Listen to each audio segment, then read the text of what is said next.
Welcome everyone to episode zero of Let's Talk Numbers. I'm joined here with Weronika Czaplewska, a board chairman at QuantFin Foundation. Hello. Um, the goal of this podcast is to share our knowledge and spread the word about quantitative finances. Why is it important?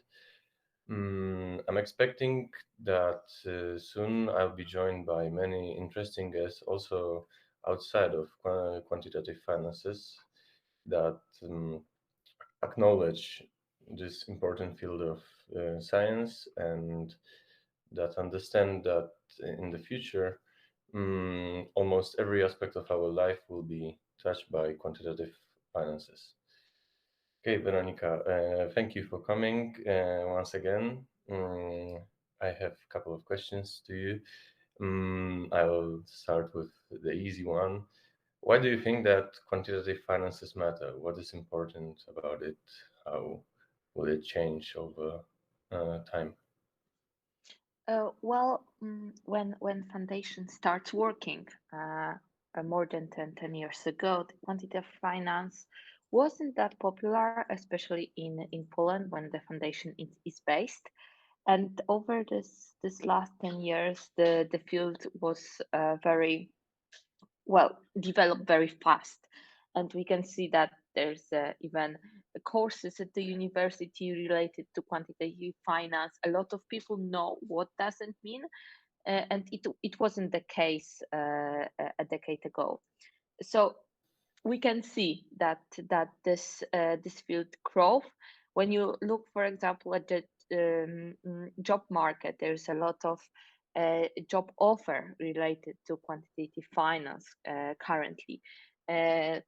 Nowadays, not only big companies think about quantitative finance, but also startups, um, public sector, NGOs. There are big talks around this topic, and yeah, and that's why I think the quantitative finance matter, that it's talk by a lot of people, and it's involved in a lot of like tools related to quantitative finance are involved in a lot of projects for from big companies through small companies, startups, to the public sector. Okay. And what is the mission of QuantFin Foundation? How would you describe it? Yeah, in QuantFin Foundation, we aim to uh, empower young professionals and students, talents in the field of quantitative finance. We connect those people with the opportunity, and by opportunity we mean research opportunities at the universities, uh, job positions in big companies, or also give them the chance to try their skills in their own project. This is great. Thank you for that. Mm, is there any particular project that you're most proud of? Do you think that any particular project had the most impact, perhaps? Well, through more than 10 years of QuantFin history, we have a couple of great projects, and I would mention three of them. I think they are those three. I would say the most interesting, impactful for students and young professionals. So the first one is Launch Your Career, where the best students were invited for lunch with board members, senior managers from leading companies in finance sector. This was the chance for them to talk in mm, a nice atmosphere about the day-to-day work, about how how work of managers looks like, and also the students and young professionals have chance to ask the more experienced people what they should do right now when they are young to be in the future in their positions. If my Uh, if I may interrupt you in here, mm, that was a couple of years ago, right? So, do you still stay in touch with those people? Perhaps you have some information that they took something out of those conversations that changed their lives. Mm, is that the case? yes. Yes, yes. We know several stories from that project. That project ends because of the COVID pandemic. It was impossible to have lunches offline and in online form that wasn't that attractive. But yeah, we know stories from people who were attending the lunches, and some of them were actually joined the companies where they have lunch with. So we definitely see that there was that we really connect those young people ambitious with the leading companies, and they actually come to work together. Also, that there were a lot of interest around the project, and we really focus on inviting small number of people to one project to give all of the people who were in the lunch talk to the manager. Awesome. Uh, Great. I would Mm, mention two more projects if I can. all right, go ahead. So the second one was the is the AI in ESG investing. That was a competition which QuantFin co-organized with CFA Society, Poland, Polish chapter, and the team from around the world uh, take part in the project, um, and they have there was a competition to propose the ESG related indexes to measure how companies uh, how their businesses are going, and that was quite open.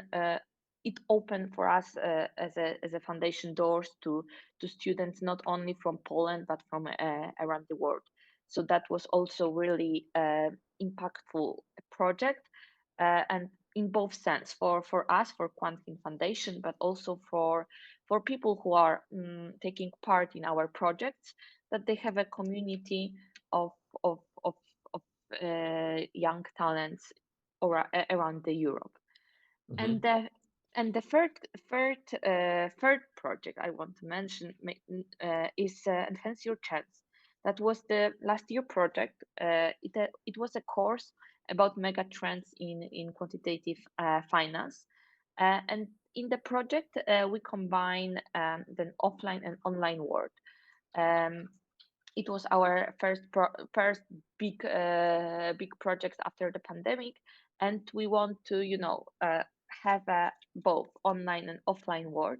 Hmm. And it was a course uh, of six meetings. Five of them were online, where we talk with experts about ESG, its environmental social governance, about diversity in finance, about role of women in finance, about the tools which are used in quantitative finance. And the last meeting was networking event where we can came together and talk in offline world about finance and quantitative finance. And in this project, we combine like soft and hard skills to give a chance for students and young professionals to see the bigger spectrum of quantitative finance. That it's not only models and numbers, but also stuff related to environment, diversity, networking. And we are also quite proud from this project. We managed um, mm, to gather more than 150 people who sign up for all events. So yes, that was uh, our recent project. Okay, thank you. Um, I'm sure that as an NGO, it must be difficult for you to manage all of those things at once, especially as they are free of any charge.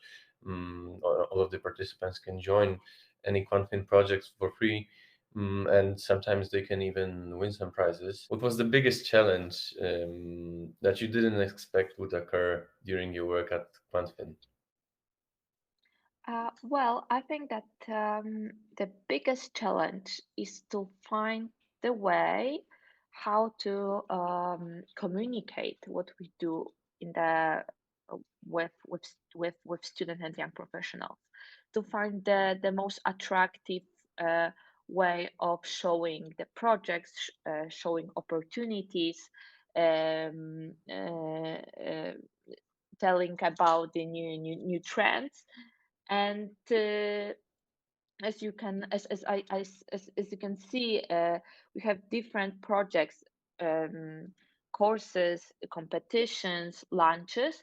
And that's why this is because we want to uh, accommodate all of the needs of students. Some of them wants to uh, go for lunch, talk to managers, get inspired. Some of them want to have a course and learn about trends.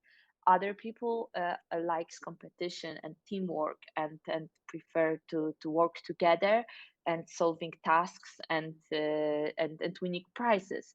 So through all of these years, and where a lot of people were involved in quantitative in quantfin foundation, we try to figure out which way to communicate with people is the best one. And also currently we are thinking of showing different ways how people can how students, how in general young professionals and people can be involved in quantitative finance. That it's not only banking sector and big companies, but also startups, smaller companies, and public sector. And here I want to ask you also, Kuba, what you think. What is the biggest challenge for QuantFin Foundation? I think I would agree with you, since I was the one that was also responsible in some part with communicating with those young professionals. It's difficult to reach out to them, especially nowadays when a lot of students simply they've missed out on many occasions due to COVID pandemics, and they are not aware of many opportunities that are given to them by some certain NGOs, also by their own university. Mm, and it's very difficult to keep up with young people and find the right channel to reach out to them. I'd say that that's most difficult. You've partially answered my next question, but I will still try to um, take more out of you. So, what is the future of QuantFin? How do you reckon the foundation will develop? Does foundation have any plans of expanding, perhaps? Yes, exactly. And expanding, that's a good good word. And um, after the success with AI in ESG competition, which was uh, competition in English where teams from around the Europe take place, we thought in QuantFin Foundation that it's good time to go outside of Poland, because before we mainly focus on Polish students. Now we want to focus on students in general in Europe. That's why, for example, now we are talking in English. And this is definitely our next step, a big thing for us. Definitely will take some more time than just 1 year to become visible in other countries in Europe, but it's definitely the way how we should go. Especially that currently, when you think about quantitative finance and working in the field, you have to know English actually. So going with English instead of Polish, it's also a good way to show students who are just having first steps in the finance field that is very important to know English, not only the native languages. I 100% agree with that. Previously, you said that during the competition that QuantFin hosted, students from outside Poland were also involved. Could you expand on that a little bit? What was the reach of the competition? How many participants outside of Poland did the competition have? Yes, in AI in ESG competition, there are a lot of students from 11 countries took part. There were 45 teams and 30 universities help us, and more than 140 students were involved. And also 45% of participants were women. So also this is that was the quite nice and a little bit surprising information for us, that also uh, uh, women are involved in quantitative finance. And we saw that there's a lot of opportunities for us to go abroad, and that actually students from different countries wants to connect with each other. So we see that this is important, to not only be with your students in your country, but also share experience with different people from around Europe, around the world. So that was the next, for us, inspiration to become more global foundation. That's awesome. Thank you for that. I might want to change topic a little bit right now. You are, of course, involved in multiple projects. QuantFin is not the only one that you are currently working on. Mm, how do you manage to, if you could develop a little bit on that topic and let us know, how do you manage to still have time for yourself, and how do you basically go around your day?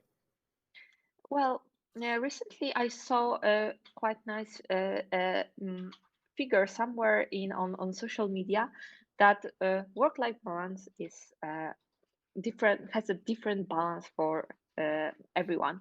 Someone has 50-50, some wants to have 20-80, uh, 20 for work or 20 for free time.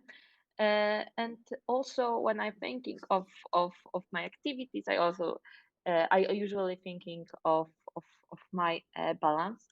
I'm Yes, I'm involved in couple of projects, but I also see them as a kind of my hobby or way I grow.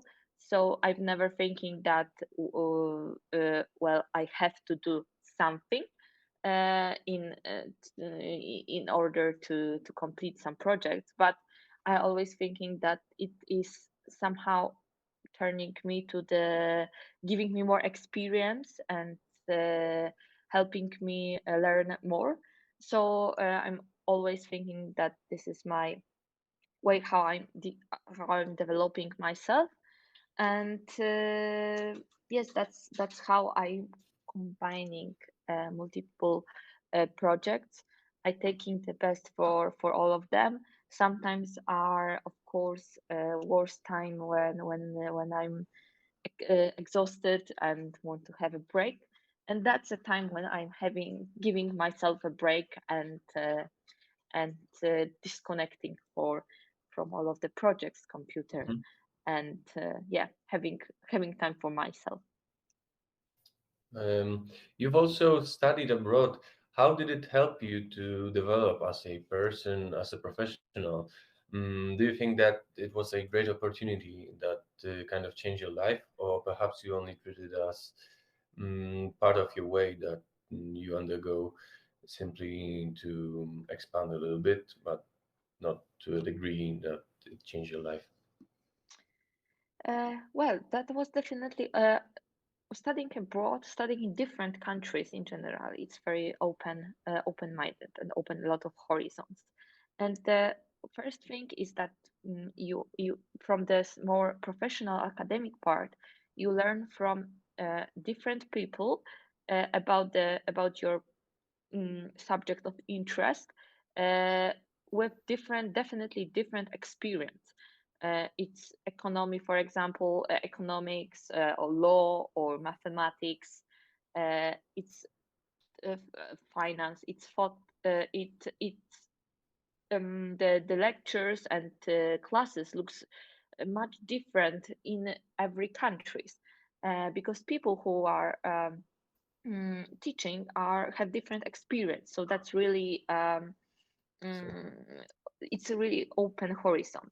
But also from this more private, I would say, side, not professional, you learn different cultures, and you learn coping with people from around the world, and learning from them what they do, and how their life looks like, and what are their attitudes, what's their interest, what is their culture.